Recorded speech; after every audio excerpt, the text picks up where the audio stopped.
Tá gravando já. Eu disse para vocês. Deixa eu ver um negócio aqui.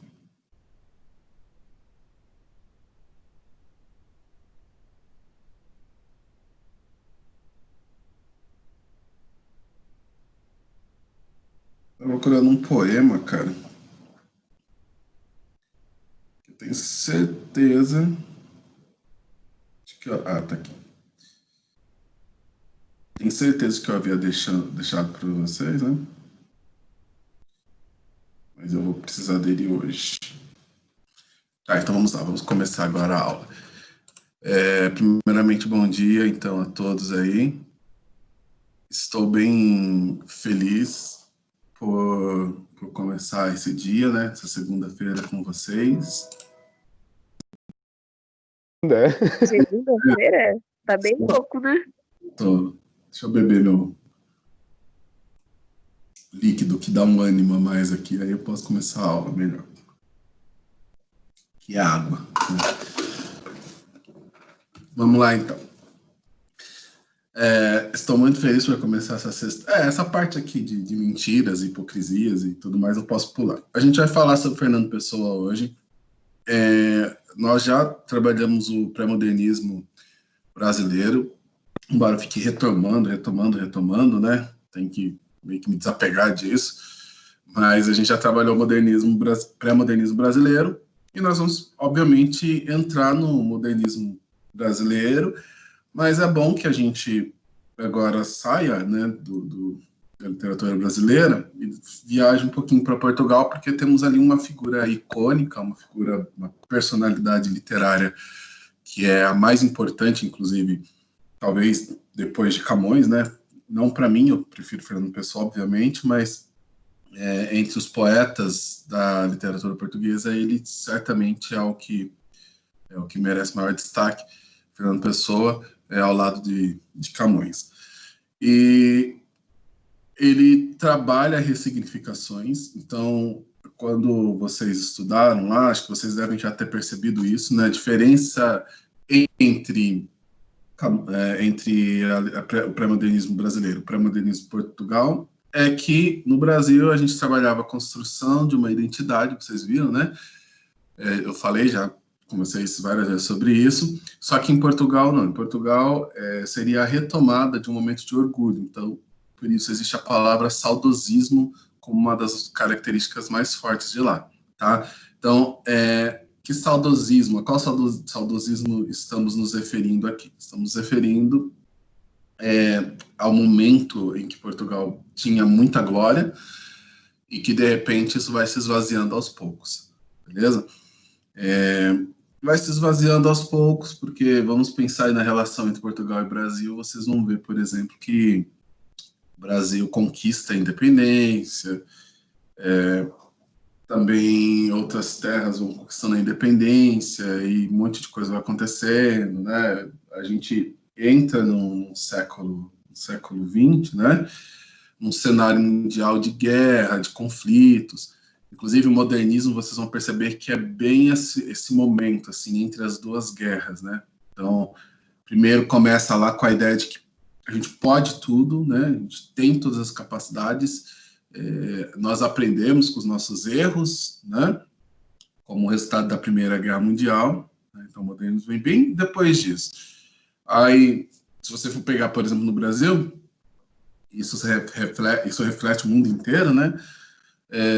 Mesmo depois de termos passado por questões de escravidão, por questão de guerra mundial, por questões de conflitos internos aqui, né? Tantos conflitos no início do século XX, e mesmo parecendo que havia tudo isso havia acabado, que a gente havia conquistado uma maturidade, né? Uma inteligência para não cair mais nessas coisas, depois a gente ainda entra em uma ditadura no Brasil, né, da era Vargas, e depois a gente ainda vê o cenário de uma segunda grande guerra e vemos, então, esse modernismo entrando novamente para uma fase mais pessimista, mais triste, né?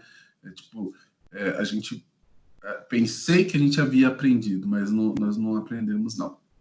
tá bom? Então, Portugal não vai ser diferente. Nós estamos vendo poetas com a ideia de mudar as coisas. Então, é bem legal essa questão, assim, porque a gente vê uma questão muito de juventude. Então, são muitas ideologias conflitantes, né?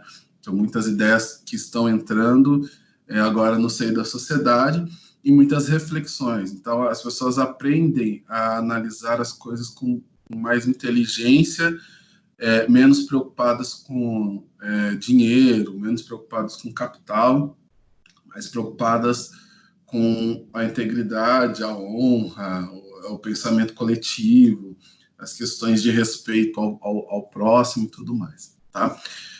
Eu não sei o que é melhor, eu não sei se é melhor eu deixar vocês com a minha linda imagem aqui, ou se é melhor, eu acho que eu vou colocar os textos, né? Tem na internet, eu coloquei também lá no Sway que eu mandei para vocês. Vou colocar os textos aqui, né? E a gente vai trabalhando, então, Fernando Pessoa, hoje, apenas análise textual, tá? O restante todo já havia passado para vocês. E eu disse para vocês... Pois não, pode falar.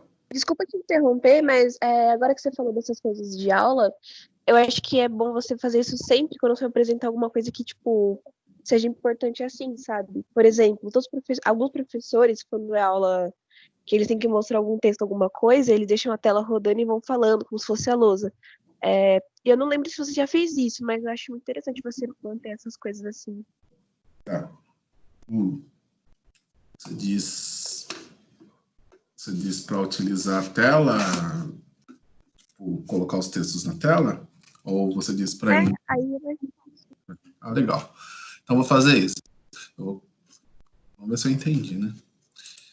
Mas eu vou colocar aqui, por exemplo, o primeiro texto, porque é poesia, né? Então, acho que a forma é essa mesmo. Deixa eu preparar já os textos aqui. Então,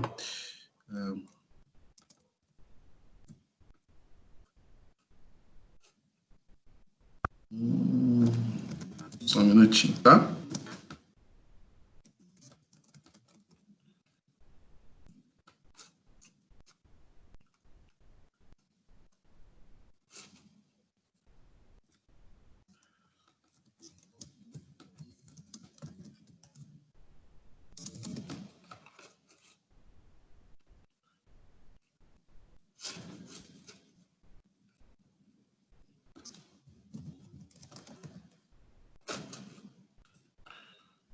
Legalzinho.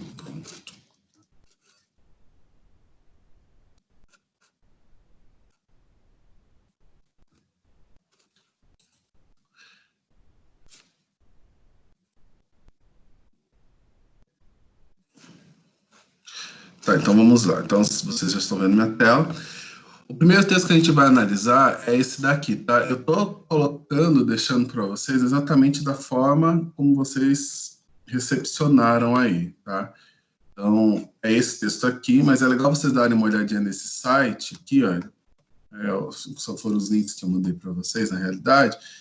Observem que todas as poesias, tudo que Fernando Pessoa escreveu está aqui, tá? Além de algumas outras mensagens, informações, né, sobre ele, nós temos aqui um arquivo, um compilado dos arquivos de Fernando Pessoa, beleza? Então, não sei se está no tamanho bom já aqui, tanto eu aumentei, para vocês enxergarem. Tá ótimo, valeu. Beleza. Então, assim, acho que uma das questões que ficou muito declarada para vocês é que o que nós vamos analisar, o que nós vamos estudar, entender, enfim, sobre Fernando Pessoa é a questão dos heterônimos, né? Então, o que são os heterônimos? Existe aí a diferença entre as palavras heterônimo, heterônimo, pseudônimo, né, que é uma assinatura falsa, né? O pseudônimo é uma assinatura falsa. Ortônimo, que seria que daí, no caso, ortônimo já seria a assinatura própria, ou seja, a própria pessoa. Quando eu falo ortônimo Fernando Pessoa, ou como está aqui, ó, ortonímia Fernando Pessoa. Eu estou me referindo, obviamente, o Fernando Pessoa é ele mesmo, já que ele tem heterônimos, então quando eu quero deixar claro que eu estou falando do Fernando Pessoa, então eu uso essa expressão aqui, ó, ônimo. Então, Fernando Pessoa, ele mesmo, tá? A gente, inclusive, vai ver assim mesmo, ó, Fernando Pessoa, ele mesmo. Tá? Vocês vão perguntar, por quê, professor? Não sei. É uma forma de deixar claro que estamos nos referindo a ele. Mas nós também temos, então, o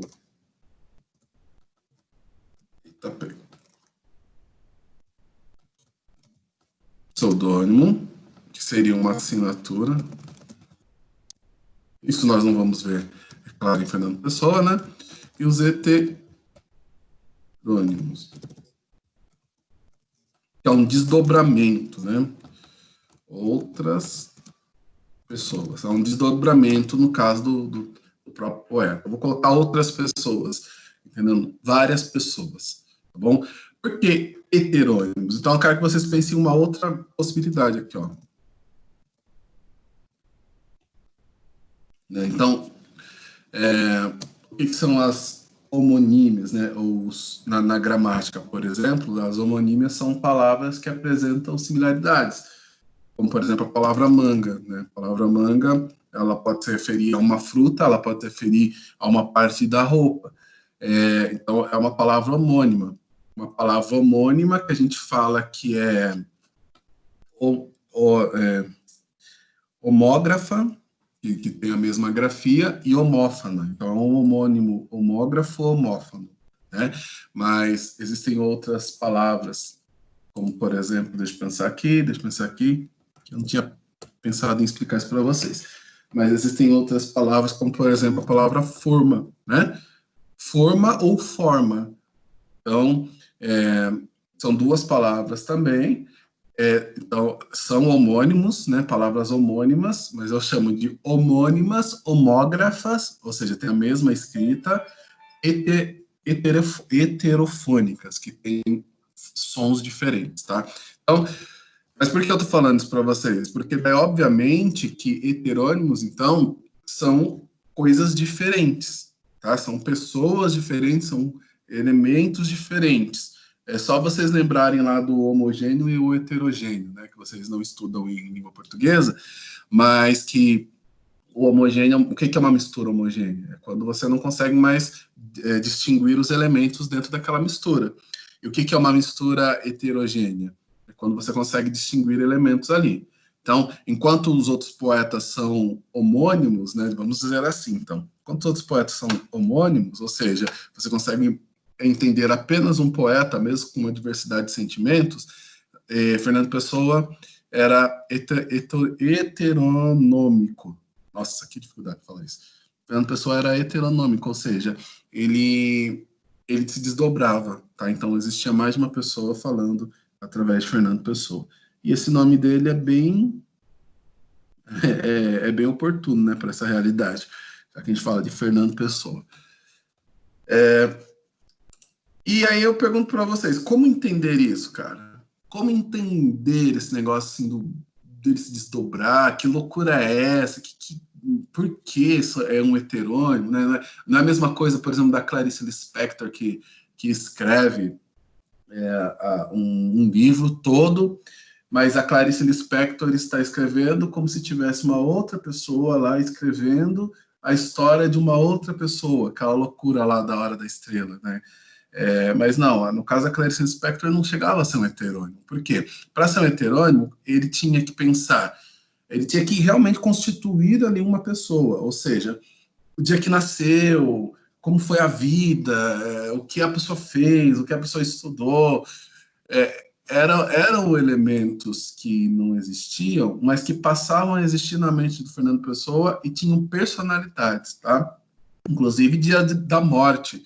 Para vocês terem uma ideia, como Fernando Pessoa morreu antes de concluir a história do Ricardo Reis aqui, né, desse heterônimo, muito depois um outro escritor aí que morreu recentemente, inclusive, né, que é o José Saramago, aquele que escreveu o ensaio sobre a cegueira, em Portugal, ele escreveu também um livro chamado O Ano da Morte de Ricardo Reis, tá? Porque é como se tivesse ficado ainda vivo um heterônimo de Fernando Pessoa. Então ele tinha, de fato, que morrer para que a literatura de Fernando Pessoa fizesse sentido. E não são apenas esses três, mas são os três mais importantes aqui, tá? Alberto Caeiro, Álvaro de Campos e Ricardo Reis. Eu não vou me focar aqui nas características deles. O que eu quero fazer com vocês hoje é analisar esses textos, apenas isso, tá? Essas características, essas coisas, eu já mandei para vocês. Então, é só estudar lá o que eu mandei. Se tiverem dúvidas, é óbvio, vocês podem perguntar daqui a pouquinho, quando abrir esse tempo aqui na aula. Vamos lá, então. Eu estou acompanhando pelo chat aqui, tá? Se quiserem falar alguma coisa. Vamos ler esse poema, então, em primeiro lugar. Está escrito assim. O poeta é um fingidor. Finge tão completamente que chega a fingir que a dor que devera sente. E os que leem o que escreve, na dor lida sentem bem. Não as duas que ele teve, mas só a que eles não têm. E assim, nas calhas de roda gira, a entreter a razão, esse comboio de corda que se chama coração. Beleza? Então agora a gente vai pensar aqui, em primeiro lugar, no nome, né? Porque autopsicografia. Então todo mundo sabe o que é uma psicografia. Na realidade, a psicografia é trazer para a grafia elementos psicológicos, tá? Então por isso que é psicografia. É claro que remete também a uma prática muito comum no espiritismo, né? O que é psicografar? Significa você trazer textos, mensagens de pessoas mortas. Então, são os médiuns que normalmente fazem isso, né? Só lembrar lá do Chico Xavier, vocês vão entender sobre o que eu estou falando. Mas aqui, olha, essa palavrinha aqui é que deixa um pouco confuso, porque autopsicografia, como assim? Então, basicamente, ele está trazendo aqui uma realidade sobre o seu intelecto, sobre uma questão existencial, né? Uma questão psicológica aqui. Então, ele vai expor uma questão psicológica de si. Tá? Então, isso daqui a gente chama de metapoema, beleza? Então, outra coisa que é importante saberem, metapoema. Por que metapoema? Eu quero que vocês pensem aqui, por exemplo, o que é metalinguística? Essas palavrinhas são importantes, tá? O que é metaciência?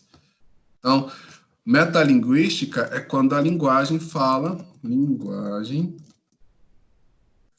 sobre si. Então, por exemplo, existe um estudo chamado historiografia linguística. A gente normalmente vai lá, pega todas as gramáticas da língua portuguesa, desde a primeira gramática da língua portuguesa, né? Por exemplo, no Brasil, a gente começa a estudar essas gramáticas e ver como foi a evolução da linguagem. Então, isso daqui é o quê? É um estudo metalinguístico, é um estudo sobre a língua. Tá? A língua estudando sobre a língua. O que é um metapoema? Também é um poema que fala sobre poema. Tá? O que é metaciência? É a ciência que estuda a ciência. Então, todas as vezes, olha aqui, ó, olha que interessante. Isso aqui é coisa de morfologia que ajuda muito em todos os momentos da nossa vida. Todas as vezes que eu falo orto, estou falando de uma coisa, de mim mesmo, né? Pseudo, né? O que é um pseudocientista, né? O que é um pseudo-professor? O que é um pseudo-amigo aí? Né? Algo falso. Tá? Cientista falso, amigo falso, tudo mais. Hétero está falando sobre coisas diferentes, homo está falando sobre coisas iguais, meta está falando sobre algo que fala de si próprio, beleza? Então, por isso que é um metapoema. Por quê? Porque é o poeta falando do poeta, né? Ou é um poema falando do poema. Então, ele começa falando, o poeta é um fingidor. Então, qual é a expectativa que a gente tem sobre essa frase? Olha, o poeta é um fingidor, finge tão completamente que chega a fingir que a dor que devera sente. Então, ele está falando que o poeta é algo falso. É a primeira impressão que dá, né? Então, o que é fazer poema? É fingir, né? Então, é ser falso, será? Então, ele apresenta a ideia de que o poeta é um fingidor, mas ele explica logo abaixo, falando assim, cara, o poeta é um fingidor porque ele finge que a dor a dor que realmente ele sente. Percebendo? Então, é bem fácil de entender isso daqui. Ele está dizendo que quando a gente escreve uma poesia, quando a gente escreve uma música, qualquer coisa do gênero, o que a gente está fazendo na realidade é inventando uma dor. Mas essa dor, de alguma forma ou de outra, sempre vai estar relacionada a uma dor que de fato existe na gente. Então, a gente finge, mas a gente finge tão bem que a gente finge aquilo que é fingido, né? Então, olha que coisa mais redundante aqui, mais paradoxal, né? A gente acaba fingindo aquilo que de fato é fingido. E daí, ele, depois de ter falado sobre o poeta, ele vai para quem lê os textos, né? Então ele fala, ó, os que leem o que escreve, o que o poeta escreveu, né? Os que leem esse fingimento todo, na dor lida sentem bem. Então, essa ideia aqui, por exemplo, de quando... vamos pegar alguém aí como... Qualquer pessoa, a Ana, vamos pegar a Ana aí de exemplo, né? Vamos supor que a Ana esteja namorando e de repente descobre lá que o cara não quer mais ela, porque se interessou por outra pessoa e tal, e começa um romance lá à parte, né? Então, imagina, nesse caso, o que a Ana vai fazer. Conhecendo a Ana, a gente sabe que a Ana vai para casa dela, vai ligar uma música, né, bem alta, bem romântica, um sertanejo universitário, né? Toma aqui os não sei quantos reais, tal. E ela vai ficar lá em casa, na casa dela, chorando a manhã inteira, a tarde inteira, a noite inteira e a semana inteira. Então, quando a gente fala assim, poxa, Ana, sai dessa vida, tal, acho que daí agora, o que eu vou falar agora, não somente a Ana, mas todo mundo já passou por isso. É uma dor, é um sentimento triste, mas é um sentimento que você não quer sair dele. Então, quando você está chorando, por exemplo, por um luto, né, ou porque, sei lá, uma pessoa que você confiava muito te traiu, você não quer sair dessa dor, né? Por isso que existem essas músicas mais tristes, porque às vezes você quer, às vezes você ouve, você está bem, você chega em casa bem, já parou para pensar nisso? Você chega em casa bem, feliz, e fala, vou colocar uma música triste para chorar aqui e sofrer por causa dela, né? Porque não é uma dor, gente, que é uma dor que é a dor referente à dor alheia. Tá? Então acaba gerando até, de certa forma, um certo conforto. Tá? Então, é por isso que fala aqui, ó, os que leem o que ele escreve, né, na dor lida, sentem bem. Então é justamente esse sentimento aqui que eu acabei de expor, sobre o qual o Fernando Pessoa está falando. E daí ele fala, não as duas que ele teve, quais duas? Né? A dor real, que ninguém está vendo, e a dor fingida, que é uma representação da dor real. Mas só a que eles não têm. Okay? Então, não necessariamente a dor do poeta, mas é uma dor alheia, uma dor que a gente não tem. Então, por isso que acaba sendo, de certa forma, um conforto. E aí depois ele fala, e assim nas calhas de roda gira, é entreter a razão. Então, é uma coisa bem de criança esse daqui, né? Sim, na calha de roda gira, é entreter a razão, esse comboio de corda que se chama coração. Então, existe aqui uma como posso falar? Uma antítese, né? Entre razão e coração. Obviamente está falando sobre razão e emoção, né? O coração representa isso, uma metonímia para emoção. Então, ele está falando que a razão, ou seja, o elemento racional neste momento, ele está como uma criança sendo entretida aqui por um brinquedinho que se chama coração.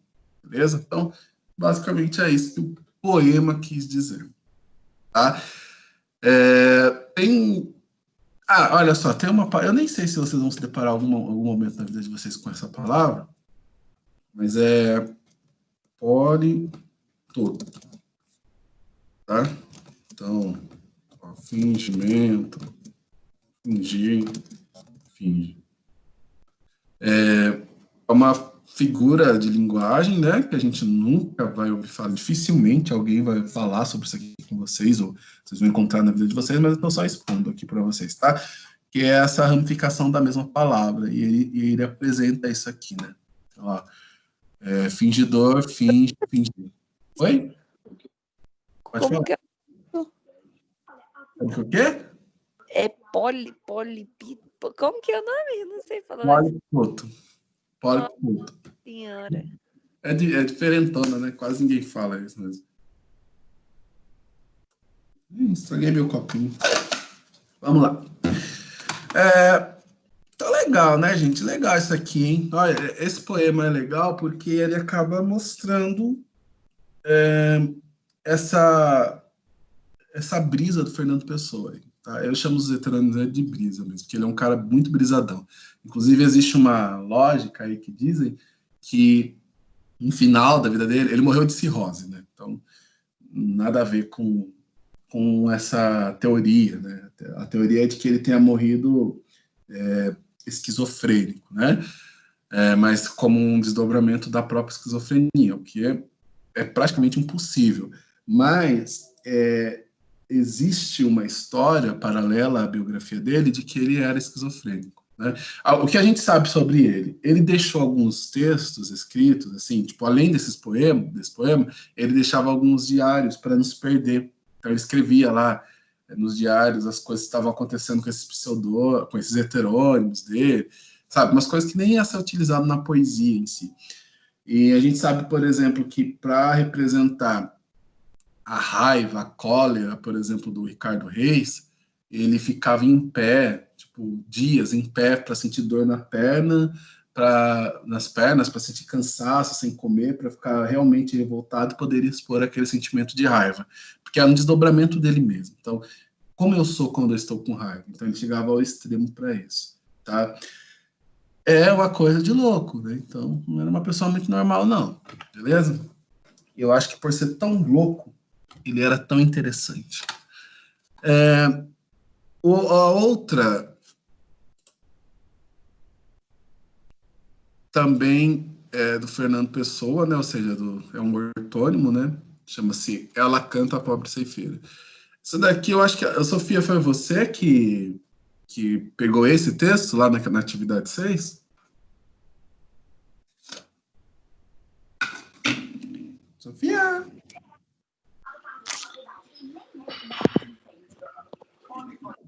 Sofia?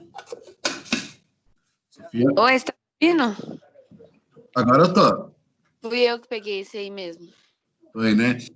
Eu não sei se mais alguém, se alguém mais escolheu esse texto na atividade 6, coloca aqui no chat para a gente ler, só para eu sabendo. Mas veja bem, gente, esse é um outro texto do Fernando Pessoa, um dos mais conhecidos, né? O Autopsicografia é o mais conhecido dele, mas esse daqui é um outro texto muito conhecido do Fernando Pessoa. Eu queria que a gente refletisse um pouquinho sobre ele agora, tá?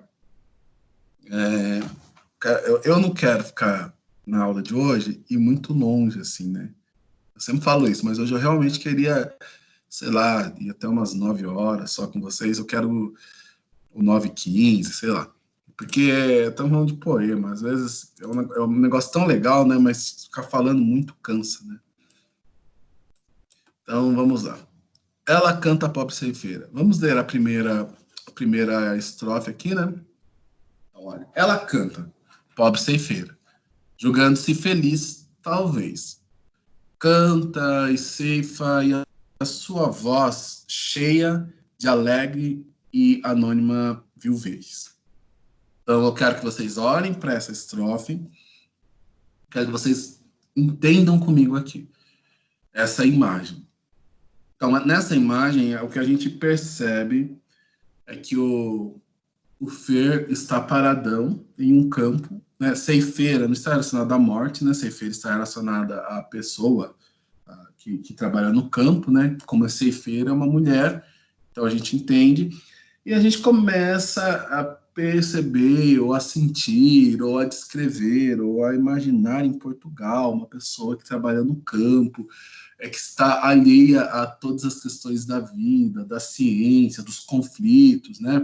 Aquelas pessoas que, de repente, mediante uma grande guerra, nem conseguem saber que, de fato, o mundo estava em guerra, porque os maiores conflitos que possuem são os conflitos do próprio quintal, né? Ou seja, dali da sua própria vida, do seu próprio psicológico, coisas simples. E pessoas que têm uma certa limitação cognitiva. O que é isso?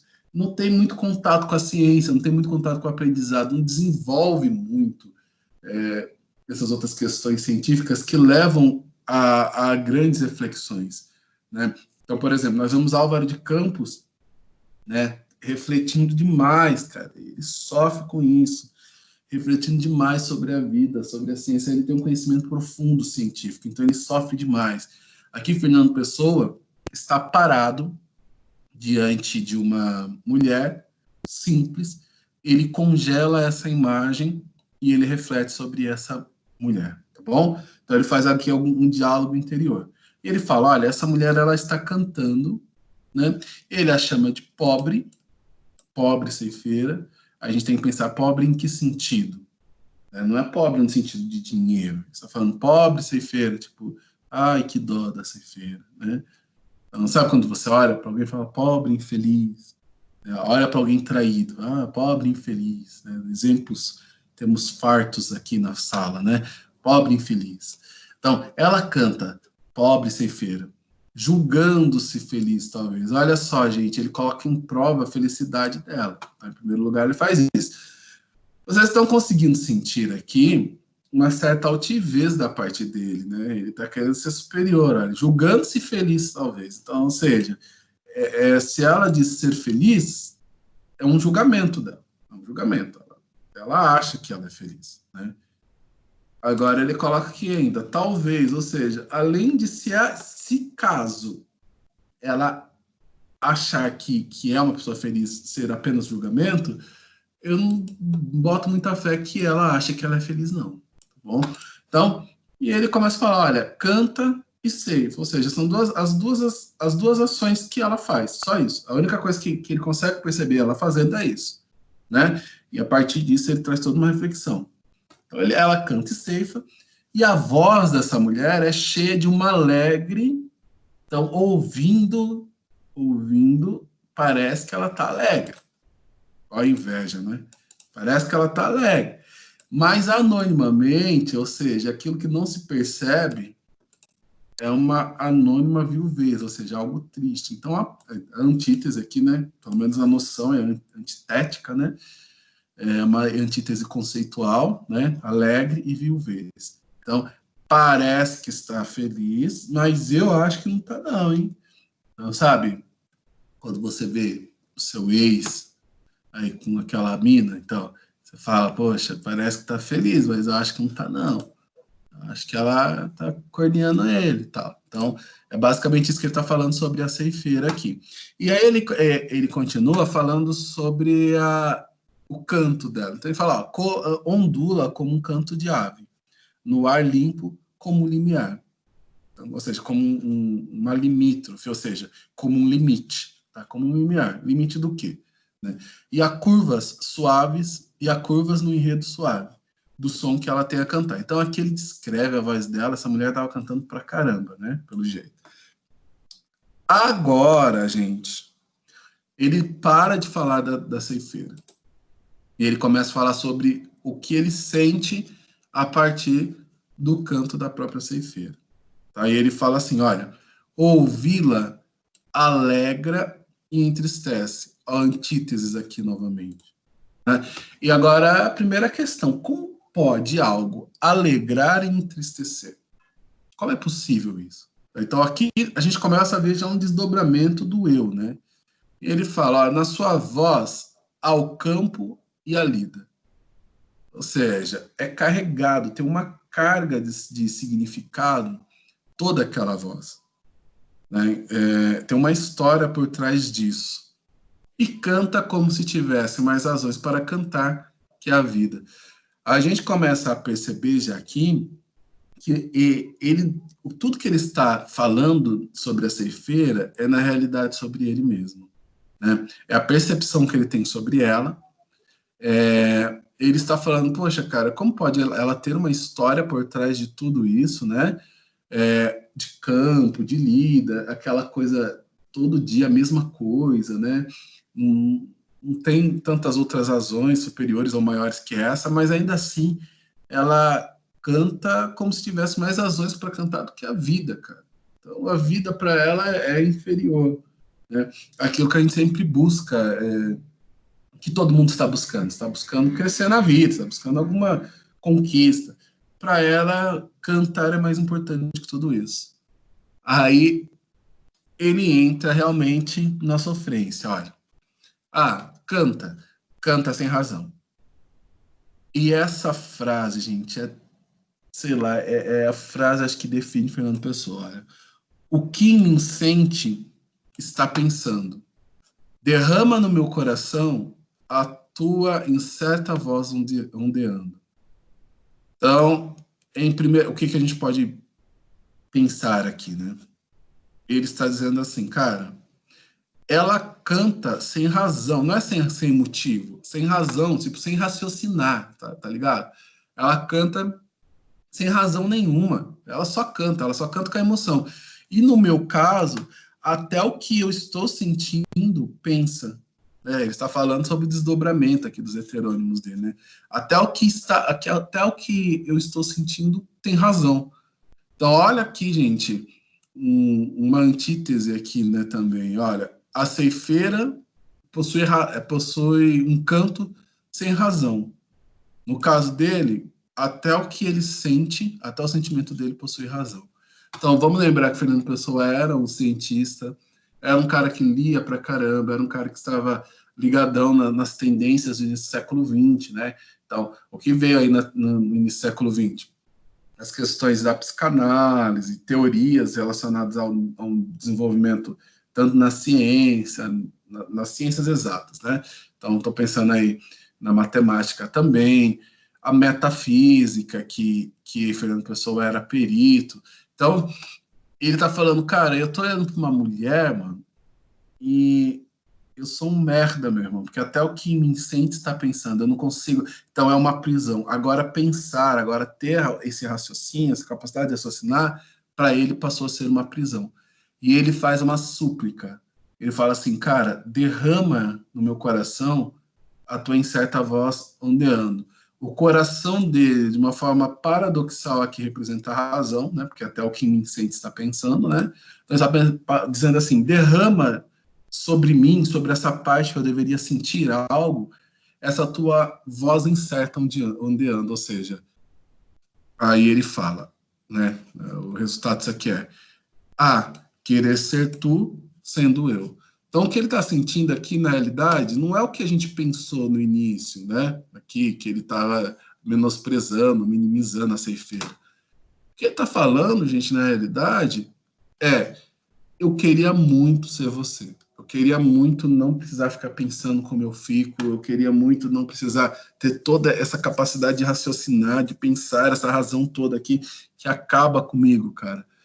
Que me deixa tão preso ao ponto de não sentir nada mais. Porque todo sentimento, para mim, é resultado de reflexão. Então, eu queria ser você, né? Mas eu não queria deixar de ser eu. Então, sabe quando você olha para alguém, sei lá, que é ricão e tal, fala, putz, mano, eu queria ser ricão igual essa pessoa aí, né? Mas eu queria que eu fosse, não queria ser aquela pessoa, queria eu estar naquela vida, né? Eu com os meus amigos, com os meus familiares, né? Não todos, mas uma pequena parcela deles. Então, enfim, poder ser tu sendo eu, ter a tua inconsciência. Então, ele chega a desejar a ignorância, né? A ignorância no sentido da falta de conhecimento, a inconsciência sobre as questões da vida, né? De tudo isso que ele já falou lá em cima. Eu queria ter a tua consciência, mas eu queria ter a consciência disso. E agora, brisa legal isso daqui, hein? Olha, como é que é possível eu ter uma alegre inconsciência e, ao mesmo tempo, ter a consciência de que aquela alegre inconsciência é inconsciente? Percebe que loucura isso daqui? Como que é possível, né? E aí ele termina o poema fazendo, em primeiro lugar, uma súplica a quem? Olha, ó céu, ó campo, ó canção. Então ele traz elementos aqui daquele cenário, né? O que ele está vendo? Ele está vendo um céu maravilhoso, um campo perfeito e a canção da ceifeira. Então é o cenário que ele tinha, né? Ele fala, ó céu, ó campo, ó canção. E o que ele vai pedir para esses elementos? Ele diz, olha, a ciência pesa tanto e a vida é tão breve. Então ele está falando que a ciência é uma carga muito pesada em relação à brevidade da vida. Então, vale a pena, será? Né? Então ele fala, entrai por mim dentro, ou seja, céu, campo, canção, elementos dessa alegre inconsciência. Entrem dentro de mim, torna a minha alma a vossa sombra leve,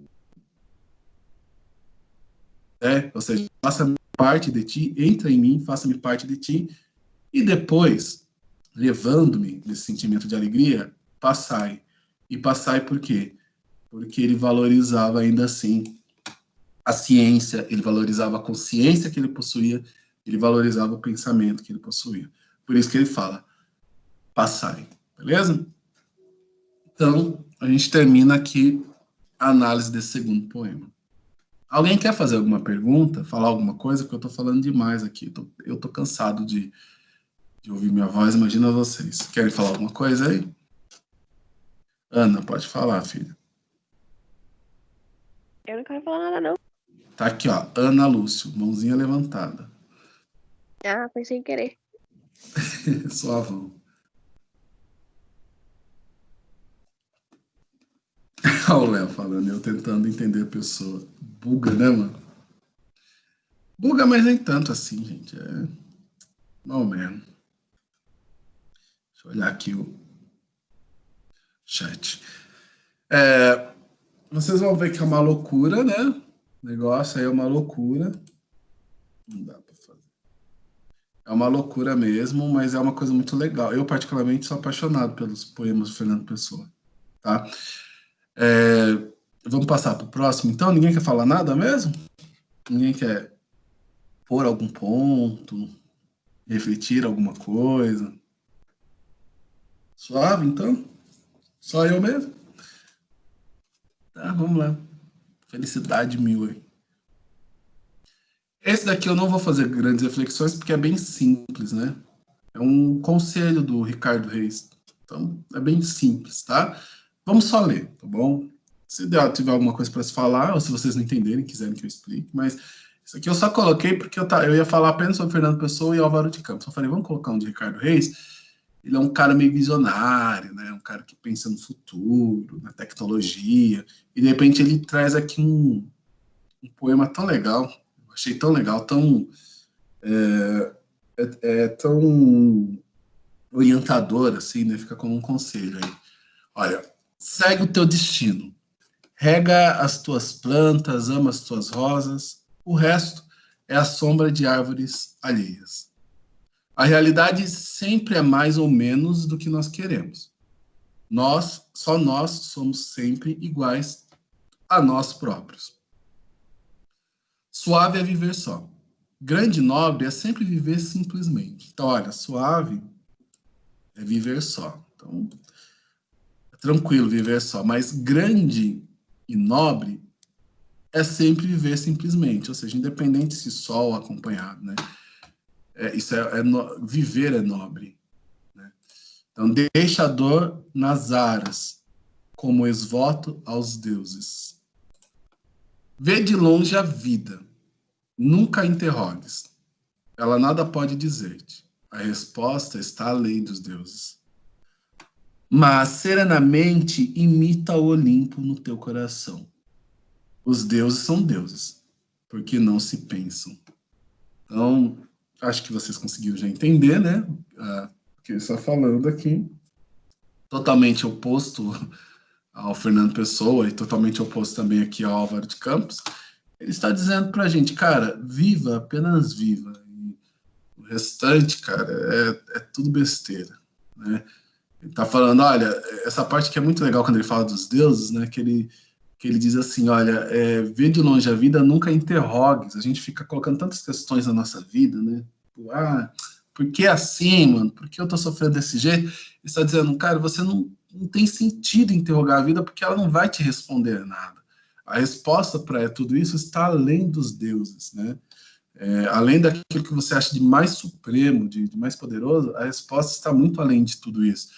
Ele fala, olha, mas fica tranquilo, cara. Imita toda essa grandeza, o Olimpo, essa divindade toda, imita tudo isso no seu coração, né? Ou seja, no campo da emoção. Seja pleno, seja inteiro no campo da emoção, porque os deuses são deuses, porque não se pensam. tá? Ou seja, eles existem além do pensamento. Beleza? Então, esse é o poema aqui de Ricardo Reis. E eu acho que agora, deixa eu ver qual o outro. E agora a gente entra, então, nos dois últimos, que são de Álvaro de Campos. Tá? Então, é uma outra pessoa, né, dentro do Fernando Pessoa. Aí. Quando eu falo assim, fica até meio erótico, né? Vamos lá. Se alguém quiser falar alguma coisa, fala aí, pelo amor de Deus. Estou suplicando quase para vocês isso. Isso daqui, gente, olha, a gente tem que... Esse é um poema que teria que ler até 2 vezes, tá? Vocês vão entender por quê. Mas olha aqui o que Álvaro de Campos está dizendo. Está falando o seguinte, olha. Todas as cartas de amor são ridículas. Então veja a diferença lá, né, do Ricardo Reis, que está falando sobre o amor como uma coisa sublime. Alberto Caeiro, por exemplo, é o cara, esse aqui, olha, é o cara que, não tem nenhum texto dele aqui que eu tenha separado, mas é um cara mais preocupado em falar do campo, mais preocupado em falar, assim, da vida simples, sabe? Aquela coisa mais bucólica e tal. Já Álvaro de Campos é o oposto de Alberto Caeiro. Então, ele é a parte mais racional que existe no Fernando Pessoa. E ainda assim a gente consegue extrair muita lição disso. Olha, todas as cartas de amor são ridículas. Então, aqui ele já acaba com a noção mais carinhosa da época, né? Porque hoje a gente não fala de cartas de amor. A gente fala aí das mensagens, né? Das mensagens eletrônicas, das redes sociais, das postagens, né? O WhatsApp da vida, enfim. Então, ele está falando, todas as cartas de amor são ridículas. Pronto. Aí depois ele reflete. Não seriam cartas de amor se não fossem ridículas. Então, olha só como esse cara é seco, né? Como esse cara é bruto, né? Daí ele continua falando, ó, também escrevi em meu tempo cartas de amor, como as outras. Ridículas. Então, as duas coisas a gente entende. Ele escreveu, mas ele parou de escrever quando percebeu que eram ridículas. Né? Ele também já passou por isso, mas aparentemente é uma coisa até que ele se envergonha aqui, né? Aí depois ele continua falando. As cartas de amor, se há amor, têm de ser ridículas. Ele praticamente está falando que o amor é ridículo aqui. Né? Não sei se vocês estão se identificando, tem muita gente na sala que tem essa brutalidade aí de sentimento, né? Nossa, as cartas de amor, se há amor, tem de ser ridículas, tá? Se não forem ridículas é porque não tem amor. Então, o ingrediente para que algo seja ridículo é o amor, tá? Mas, então esse mas, essa conjunção adversativa, traz uma ideia contrária a tudo que ele escreveu até agora, tá bom? Então, vou parar aqui, porque esse mas aqui ele vai mudar o tom do poema. Sofia, pergunta aí, mano.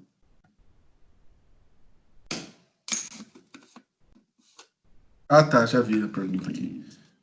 No próprio chat, né? Se há amor, ele foi irônico, porque ele está falando se há amor, né? Ou seja, pode ser que nem haja o amor, né? Esse tom aí que ele quis dizer, dentro dessa perspectiva aí que pode ser considerada também irônica, tá?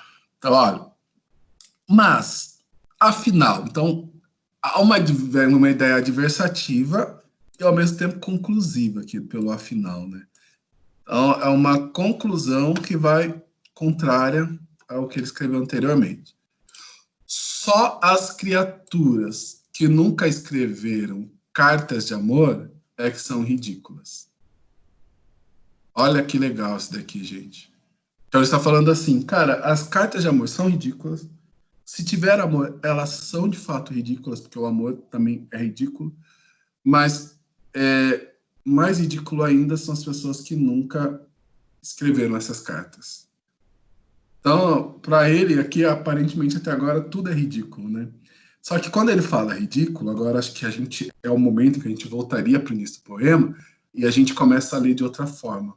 Esse ridículas aqui, ele não está falando de uma forma assim, ridículas, ou seja, desprezíveis, nada disso. Ele está falando ridícula no sentido de são coisas efêmeras, são coisas meio que sem razão, né? São coisas mais relacionadas à emoção, são ridículas, né? Mas ridículo de verdade é quem não escreveu. Então eu pergunto para vocês aí, somente para aqueles que acham poesias ridículas, que acham que o sentimento é ridículo, eu pergunto para vocês, o que vocês preferem? Escrever coisas ridículas ou serem, de fato, pessoas ridículas, né? Acho que essa é a grande pergunta que tem atrás desse poema. E ele escreve, olha, quem me dera, no tempo em que escrevia, sem dar por isso, cartas... Quem me dera, no tempo que escrevia, sem dar por isso, cartas de amor ridículas. Então, ele basicamente está falando assim, lá em cima, aparentemente, olha, como ele falou, também escrevi no meu tempo, aparentemente ele estava dizendo que ele não escrevia mais porque ele já tinha chegado à conclusão de que eram ridículos. Na realidade, não. Aqui deixa claro que é porque passou esse momento, né? Passou esse momento. Marcos, eu adoro as coisas ridículas. Adoro. Respondendo sua pergunta aí. Adoro meus alunos, adoro tudo. Ó, então, quem me dera no tempo em que escrevia sem dar por isso cartas de amor ridículo, ou seja, eu queria voltar a esse tempo. Então, vamos lá. Vocês não, porque vocês estão aí, vocês são jovens, né? Mas eu, que estou apenas um pezinho após aí, do que se conceitua como sendo jovem, né? A gente começa a dar umas brisas, assim, do nada está parado, né? Sentado, assim, aí chega a conta de luz, aí você fala, pô, mano, eu tenho conta de luz, eu sou adulto. Eu só percebo que eu sou adulto mesmo quando chega conta de luz, né? Então eu penso, cara, chegou conta de luz, mano, coisa de gente adulta, né, tal. Aí você começa a pensar, mano, eu já sou adulto, cara. E aí essas coisas que vocês não dão valor hoje aí, porque vocês são ridículos, né? Não segundo o que eu tô falando, tá, gente? É uma análise aqui do Álvaro de Campos aqui. Também não estou discordando, mas não é o que eu estou falando. Eu não sou protagonista, é um discurso reportado indireto, beleza? Então, a gente olha e fala assim, pô, dá saudade, cara, dá saudade da época que a gente não tinha dor nas costas e tal. Então, dá saudade disso aí. Dá saudade em que na época em que a maior preocupação da nossa vida, sei lá, eram as atividades de língua portuguesa, de matemática, sei lá, cara, dá saudade, tá? Então, é isso daí que ele está querendo dizer. Então, dá saudade de voltar. E ele conclui dizendo, olha, a verdade é que hoje as minhas memórias, essas cartas de amor, é que são ridículas. Aí eu pergunto, qual o sentido desse ridículas aqui? É o primeiro sentido de algo afável, algo tranquilo, né? Ou será que seria o segundo sentido de algo realmente ridículo, né? De alguém que não conseguiu aproveitar esse momento. Então ele fala, olha, todas as palavras são esdrúxulas. Como? Alguém sabe o que significa esdrúxulas? Esdrúxulas é algo esquisito, tá? Ó, todas as palavras esdrúxulas, como sentimentos esdrúxulos, são naturalmente ridículas. Então, esse esdrúxulas está falando assim, as palavras de amor, tá? Algo estranho, sabe? Que causa estranheza. Sabe o cara lá do Oi, seu nome é Letícia, né? Eu posso sentar aqui? Tá, aquele cara é ridículo, né? Ele está falando basicamente disso. Essas coisas mais esdrúxulas, né, são realmente ridículas. E aí ele está querendo dizer assim, cara, no fundo, o que de fato foi ridículo nesse texto todo foram as palavras. Então, ele muda. Então, talvez não sejam as cartas, talvez não sejam as pessoas, talvez não sejam as memórias, talvez não sejam as ações, mas na realidade as palavras. Bom, então a gente voltaria a essa leitura e a gente já não começa mais a ler da mesma forma. Olha, como todas as cartas de amor são ridículas, não seriam cartas de amor se não fossem ridículas. Quando a gente volta essa leitura, com certeza a conclusão que a gente tem já é outra. A gente já não consegue mais sentir que ele está menosprezando ou que ele está minimizando. É apenas uma memória feliz, uma memória alegre, né? Uma memória até certo ponto engraçada para ele, causa uma saudade imensa de quando ele via as coisas que eram ridículas, mas não dava por conta que, na realidade, eram as coisas que constituíam o melhor da vida. Tá? Então, é isso que ele quis dizer aqui. Isso é bonito, hein, gente? Nossa, isso aqui é bonito demais. Chega a arrepiar tudo aqui. É lindo demais. Alguém quer fazer alguma pergunta aí? Que eu vou pro último. Suavão? Ninguém mesmo? Tranquilo? Beleza, tranquilo. Legal. Obrigado aí, gente, pelas manifestações, né? Chamando de idoso, falando que logo eu morro. Tudo bem, eu entendo. Vamos lá, próximo. Esse próximo aqui chama-se tabacaria, né? Existem pessoas ligadonas aí nesses lugares, assim, né, na sala, hein? Então já vão saber o que é uma tabacaria, né? Hoje já não é muito comum uma tabacaria, mas no início do século XX era muito comum tabacaria. Ah, vamos pro shopping. Né, hoje a gente fala isso, vamos pro shopping e tal. Não, vamos pra tabacaria. Naquela época era isso, tá? Mas vamos lá. Tabacaria. O que ele está escrevendo? Por que tabacaria, gente? Por quê? Olha só. Ele está dizendo assim: não sou nada, nunca serei nada, não posso querer ser nada. Olha que desgraça, né? Então, esse é o cara que reflete muito, ele chega a essa conclusão. Não sou nada, sou o verme do verme. Não sou nada, nunca serei nada, não posso querer ser nada.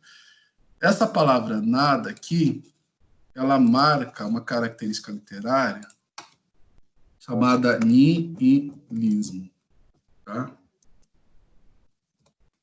Relacionado ao nada. Então, o que é o niilismo? É o nada. Eu não sou nada. Então, a gente pode começar a entender aqui essa característica nihilista desse poema. O que significa, então, né, gente? Ô, Ana, por que em nihilista a gente mete a porrada? Me explica aí, por favor. Me fale.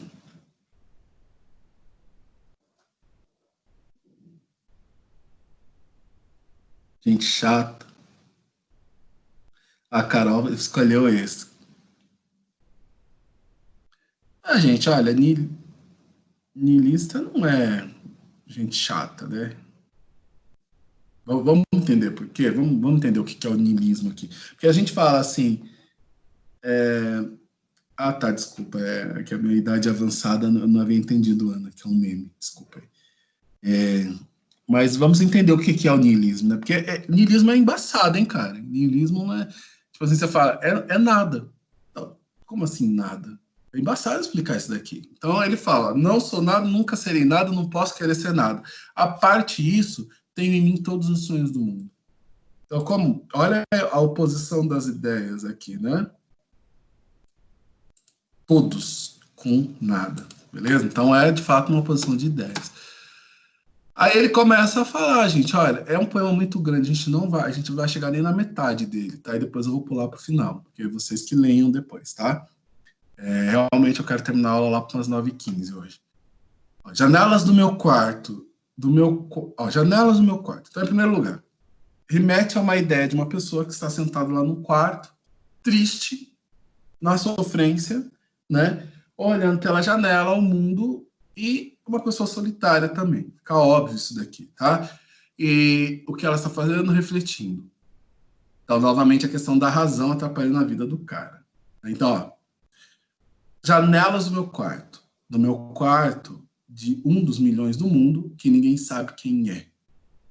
Então, veja o tom depressivo do niilismo aqui. Então, ele está falando assim, eu estou no meu quarto, estou olhando pela janela, mas quantas outras janelas que existem? Quantas outras pessoas que existem? E ninguém sabe quem eu sou, ninguém sabe quem são essas pessoas. E se soubesse quem é, o que saberiam?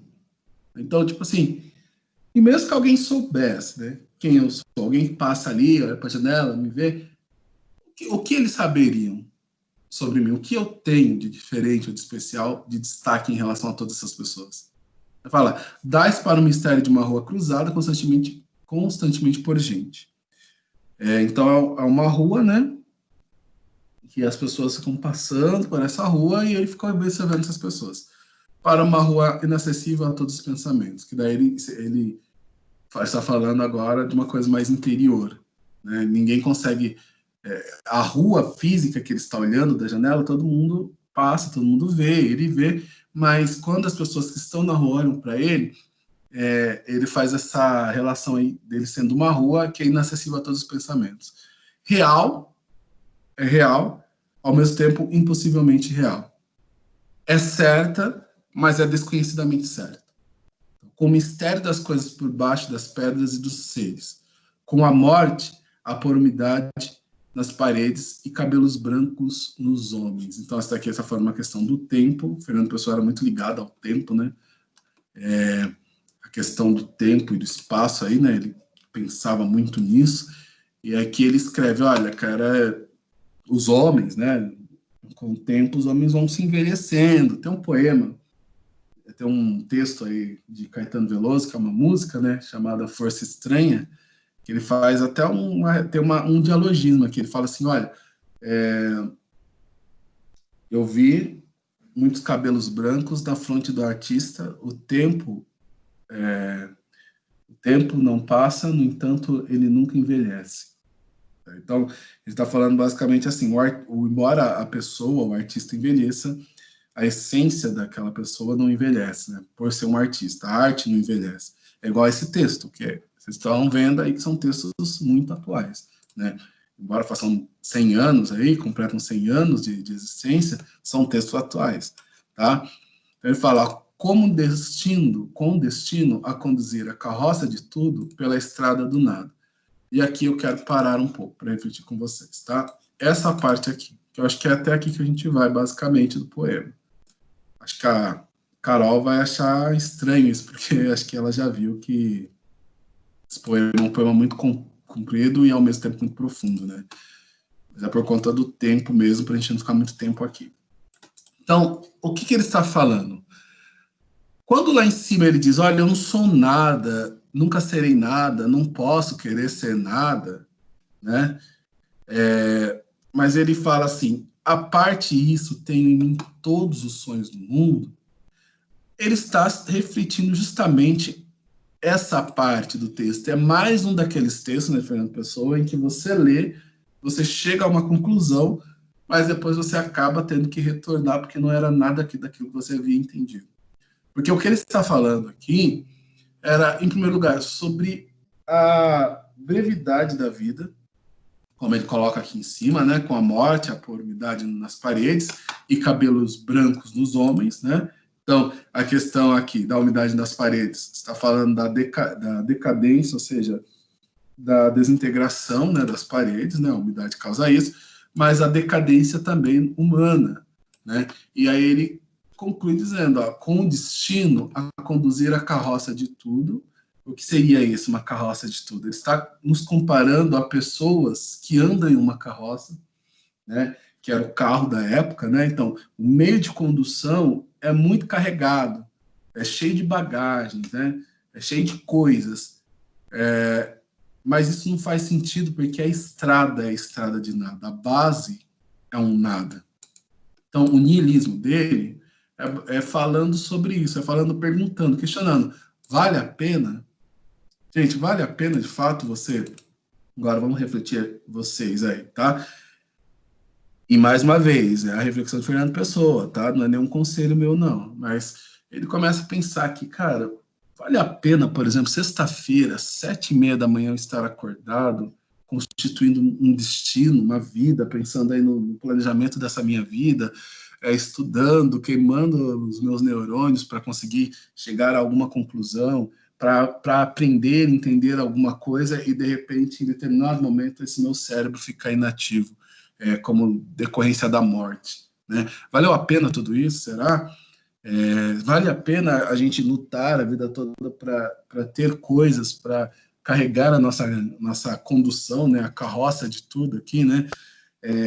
Vale a pena a gente constituir família porque a gente quer, de fato, ter uma convivência, ou não constituir família porque a gente quer aproveitar a vida? Será que vale a pena, de fato, a gente ter uma carreira que é resultado de muito esforço, muito estudo, também de demonstração de competência, de muitos dias, assim como os estudos, né? Muitos dias de trabalho, também acordando cedo, indo dormir tarde, levando trabalho para casa ou não levando trabalho para casa? Será que vale a pena, de repente, a gente não avançar tanto nessa carreira não levar trabalho para casa, não acordar tão cedo para tentar aproveitar melhor os nossos dias, brincando, se divertindo, saindo com os nossos amigos. Vale a pena tudo isso?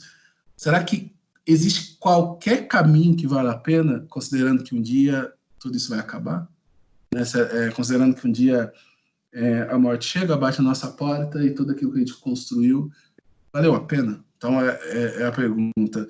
Vale a pena a gente nutrir tanto a nossa consciência, tanto os nossos desejos, tanto a nossa emoção, tanto os nossos sentimentos, sendo que um dia isso se subverte ao nada cósmico, né? Ao nada existencial? Será que vale a pena, de fato, a gente construir tantas coisas, carregar tantas coisas? Então, a reflexão. O que a gente está construindo, constituindo, vale a pena, gente? Então, exatamente, Ana. A gente se acostuma, mas não deveria. Exatamente, cara. Né? E é triste, sim, tá? Aí ele continua falando, hoje estou hoje vencido, como se soubesse a verdade. Então, isso, gente, é muito relacionado ao quanto a gente pesa, tá? Isso é muito relacionado ao quanto a gente pesa, né? E aí a Carolina está colocando um texto do Fernando Pessoa aí, né, que responde, né, tudo vale a pena se a alma não é pequena. É um outro texto aí que a gente poderia, é um fragmento aí que a gente poderia chegar, né? Se desse tempo. Porque daí responderia, a gente terminaria mais feliz um pouco aqui. Mas a tabacaria, vocês vão ver que não é bem assim, não, tá? Olha, hoje estou vencido como se soubesse a verdade. Estou hoje lúcido como se estivesse para morrer, né? Então, estou hoje lúcido, ou seja, estou raciocinando. Então, a partir do momento em que é uma ideia muito clara de Álvaro de Campos que a vida é um caminho de lucidez. Então, quando eu completo aquela lucidez, é porque eu estou pronto para a morte. Então, é uma ideia muito interessante isso daí, né? A gente pode continuar, olha. Vou pular. E eu quero que vocês pensem isso aqui, ó.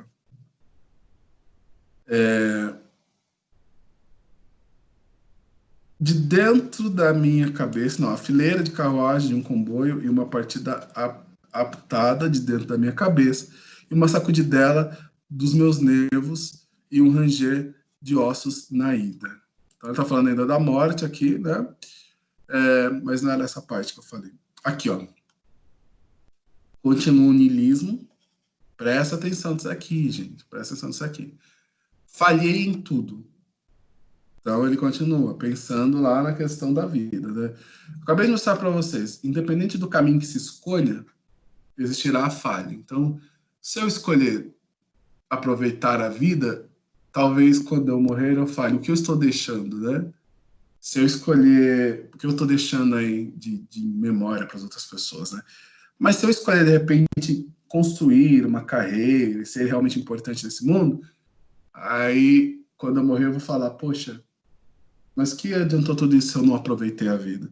Então, a vida acaba sendo um pouco injusta, não dá tempo de você aproveitar tudo. Por exemplo, intertextualizando um texto profético, um texto de um profeta da Bíblia, que diz assim, que a vida é como um vapor, que a gente vê, mas logo se dissipa. Então, ou seja, o que vale a pena em relação à vida, sendo que ela daqui a pouco já era, daqui a pouco acaba, né? Então, ele fala, falhei em tudo. Como não fiz propósito nenhum, talvez tudo fosse nada. Beleza? Então é uma questão aí. O nada é tudo ou tudo é nada? Essa é a pergunta que eu faço para vocês. Para o niilista, o tudo é nada. Bom, para um otimista, o nada é tudo. Então ele fala, olha, eu tentei, né? Ele mostra que ele tentou ter uma outra conclusão. Olha, ele estava lá naquele quarto úmido, triste, solitário, e fala, não, vou encontrar outros propósitos. Vou imitar aqui o Alberto Caeiro, né? O Alberto Caeiro era uma questão, ele ia para o campo, ele olhava para as árvores e já sentia bem. Então ele fala, vou lá fazer isso também. Ele fala, a aprendizagem que me deram. Ele aprendeu, o mestre dele, ele diz isso em alguns textos, né? Era o Caeiro. Então ele diz, desci dela pela janela das traseiras da casa. Fui até o campo com grandes propósitos. Ele foi lá até o campo, né? Olhar para a natureza, para encontrar propósito na vida. Mas aí ele fala, ó, mas lá encontrei só ervas e árvores. Só ervas e árvores. E quando havia gente, era igual a outra. Então ele olhava para as pessoas e falava, tem gente aqui também, mas uma pessoa é exatamente igual a outra. Saio da janela, sento-me numa cadeira, em que hei de pensar? Então, ele volta, né? Sai daquela janela, né? Ele volta uma cadeira e volta a uma reflexão, né? Que sei eu do que serei? Eu que não sei o que sou. Ser o que penso? Mas penso ser tanta coisa. E há tantos que pensam ser a mesma coisa que não pode haver tantos. Então, novamente, né? O cara é pessimista demais aqui. Ele fala, eu vou planejar ser alguma coisa, mas o que eu posso planejar em ser? Qualquer coisa que eu planeje, já existe alguém que já tenha planejado e está executando. Eu vou ser apenas mais um. Então, tem como. Vou me destacar com a ideia de outra pessoa, né? Já são tantos os que pensam ser a mesma coisa que não pode haver tantos. Né? Então não pode haver tantos musicistas, músicos. Vocês podem falar assim, eu quero ser, sei lá, cara, eu quero ser um biólogo muito bom. Mas já existem outros biólogos bons. Não podem existir tantos que sejam bons. Né? Eu quero ser o melhor biólogo. Pô, cara, não sonha alto assim, você não vai conseguir. É isso que ele está falando, tá? Não é o que eu estou falando, não. Tá? Então, gênio, nesse momento, 100 mil cérebros se concebem em sonho gênios como eu. Né? Então, eu posso ser um gênio? Eu posso. Nossa, cara, eu tô aqui. Vocês aí, sabe quando você entende aquela lição de matemática, de histórias, qualquer coisa que você entenda na sua vida, você fala, mano, eu sou muito bom nisso aqui, cara, eu sou um gênio. Eu falo, tudo bem, você pode ser um gênio, mas tem muitos outros que são também. E a história não marcará nenhum, né? Nenhum. Então, não haverá senão estrume de tantas conquistas futuras. Olha que triste. Oi? Tem que falar? Imagina, o cachorro daqui ele é azul. Estou ouvindo uma conversa de fundo aí. Bom dia, Sofia. Não, como ela levou Bom dia. Bom dia, desculpa. Imagina. Então, ele continua aqui, gente. Olha, eu queria chegar a uma parte aqui, porque eu tenho que terminar logo isso aqui. Porque eu tenho outro... Eu não posso terminar assim a aula, né? Mas olha que legal, gente. Ó, o mundo é para quem nasce para o conquistar. É bonitinho isso daqui? É, mas ele está falando basicamente que existe uma pré-determinação. Né? As pessoas já são pré-determinadas, né, predestinadas à conquista. Então ele fala, e não para quem sonha que pode conquistar, ainda que tenha razão. Então você pode ter razão, você pode estar certo em querer conquistar o mundo, pode ser inteligente, mas existem pessoas que já nasceram para isso mesmo. Quem é você, então? Né? Então, tenho sonhado mais que o Napoleão fez. Napoleão sonhou com uma hegemonia, né, na Europa. Ele fala, meus sonhos são maiores que Napoleão. Ó, tenho apertado ao peito hipotético mais humanidades do que Cristo, ou seja, quem amou mais que Cristo, né? E que entregou a sua própria vida. Ele está falando assim, mas eu tenho apertado ao peito hipotético, ou seja, eu tenho amado mais que Cristo. Né? Tenho filosofado mais que Kant aqui, olha. Tenho feito filosofias em segredo que nenhum Kant escreveu, tudo em segredo, né? Mas sou, e talvez serei sempre, o da maçarda, o cara que fica de lado, o cara que ninguém vê, beleza? E como ele termina, gente? Olha, ele faz aqui uma relação muito legal com uma menininha que ele vê na rua, ele fala, olha, ele para, né? Ele tava numa brisa muito grande aqui, ó. Tá falando sobre o sistema solar e a Via Láctea, pra vocês terem uma ideia, depois vocês leiam, tá? Mas aí ele fala aqui, olha, ele vê a menininha passando e fala, come chocolates, pequeno, come chocolates. Olha que não há olha que não há mais metafísica no mundo senão chocolates. Então ele pega uma coisa muito profunda na época e traz para a simplicidade. Fala, olha que as religiões todas não ensinam mais que a confeitaria. Então ele pega todas as cosmovisões, né, o que as pessoas seguem fielmente, fala assim que tudo isso daí ensina mais do que a confeitaria. Está ridicularizando, né? Fala, come, pequena suja, come. Pudesse eu comer chocolates com a mesma verdade com que comes. Então, por quê? Ele está refletindo a ideia de ser uma criança, né, com a pureza, em que de repente vê a única esperança na vida. É assim, a gente quando é criança, poxa, alguém fala que vai dar um doce pra gente, um doce é uma coisa tão frívola, né? Mas é uma coisa grandiosa aqui. Tá? Por isso que ele fala, olha, come, pudesse eu comer chocolate com a mesma verdade com que comes, porque para ele pensa, o chocolate vai acabar, né? E não vai iniciar. Então é uma coisa que é agradável, mas acaba. Só que no final, gente, aqui, olha o tamanho desse... Por isso que eu falei que hoje não daria tempo, né? Nem se fosse até as 10 aqui não daria. Mas olha, ele fala aqui no final que ó, o homem saiu da tabacaria, metendo o troco na algibeira das calças. Uma pergunta. Conheço. É o Esteves sem metafísica. Ou seja, é um cara simples, de boa, né? Que não fica brisadão igual a ele. O dono da tabacaria chegou à porta.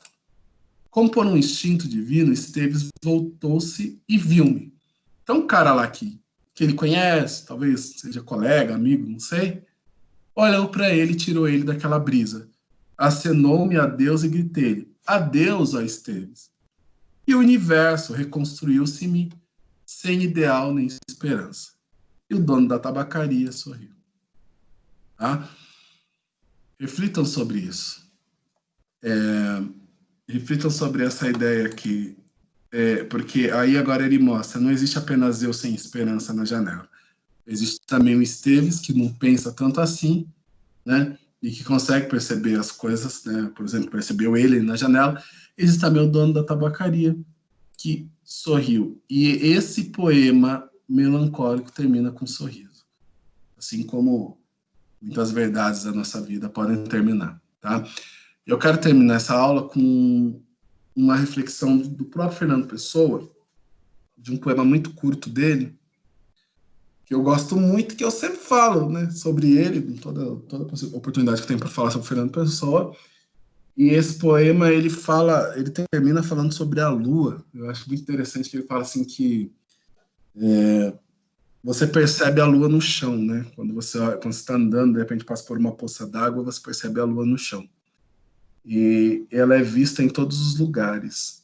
Mas ela não é vista em todos os lugares porque ela está no chão. Ela é vista em todos os lugares porque ela está no alto. Então, o que você vê da lua, né, na realidade, é o reflexo dela. Então, basicamente, ele está mostrando aqui uma oposição a tudo o que o Álvaro de Campos falou, né? Então, a questão do nada é tudo ou tudo é nada, né? Às vezes, o nada é tudo.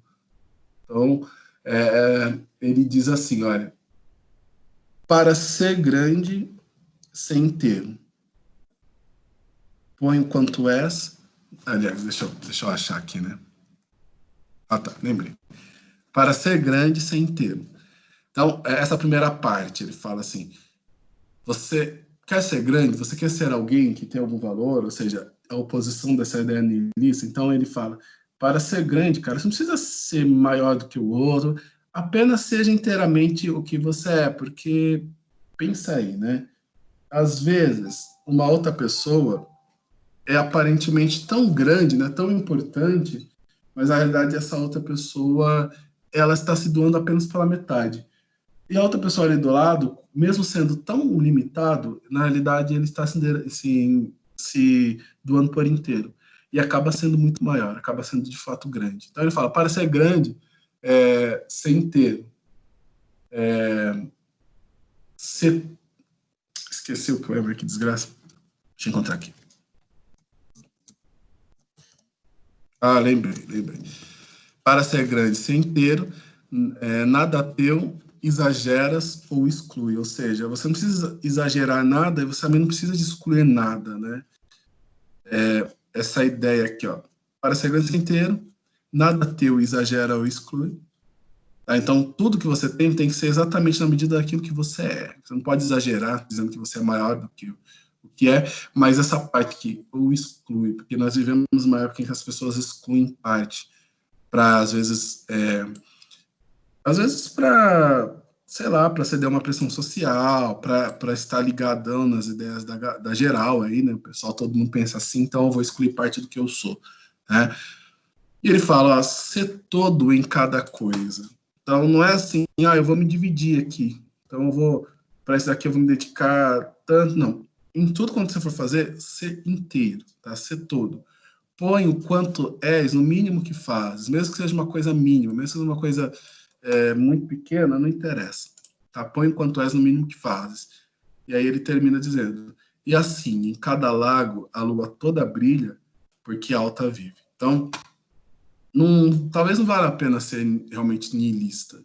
Talvez não valha a pena realmente ficar pensando sobre essas questões de do que eu posso ser, do que eu posso fazer, do que eu posso conquistar aí. Talvez tudo isso aí seja muita besteira, né, que a gente vai acumulando na vida. Talvez o mais importante, de fato, seja ser inteiro. Bom? Como ser inteiro?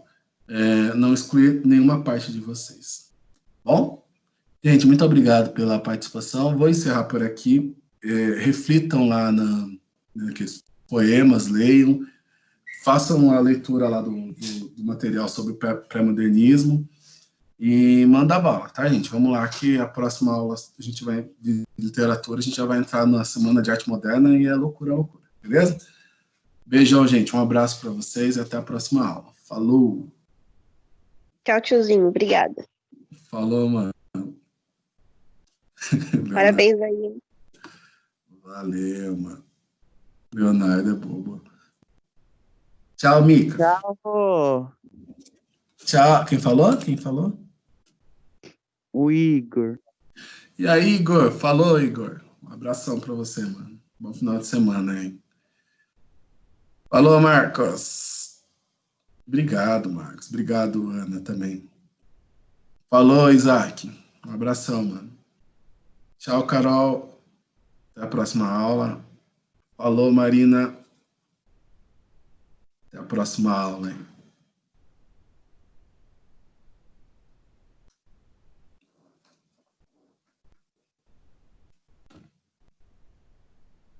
Obrigado, Léo. Piadas à parte é boa.